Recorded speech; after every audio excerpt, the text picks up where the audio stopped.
ദൈവത്തിലുള്ള വിശ്വാസവും ആശ്രയവും. അദൃശ്യനും സർവശക്തനുമായ ദൈവത്തിൽ സമ്പൂർണ്ണമായി വിശ്വസിക്കുകയും നമ്മുടെ ജീവിതത്തിലെ എല്ലാ അവസ്ഥകളിലും ആവശ്യങ്ങളിലും ദൈവിക കരുതലിനെ ആശ്രയിക്കുകയും ചെയ്യുക എന്നതാണ് ഇതിൻ്റെ കാതലായ സത്യം.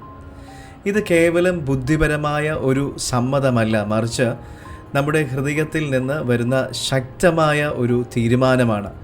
ദൈവിക നന്മയിലും ശക്തിയിലും സ്നേഹത്തിലുമുള്ള പൂർണ്ണമായ ഉറപ്പാണ്. കഷ്ടതകളിലും പ്രതിസന്ധികളിലും നമുക്ക് ദൈവത്തിൽ മാത്രം ആശ്രയിക്കാം. ദൈവത്തിൽ നിന്നുള്ള വാഗ്ദത്തങ്ങൾ സത്യമാണെന്നും ദൈവം നമ്മെ ഒരു നാളും കൈവിടുകയില്ല എന്നും നാം മനസ്സിലാക്കണം. ഈ വിശ്വാസം നമ്മെ ഭയങ്ങളെ അതിജീവിപ്പാനും നമ്മിൽ സമാധാനം നൽകുവാനും പ്രാപ്തമാണ്.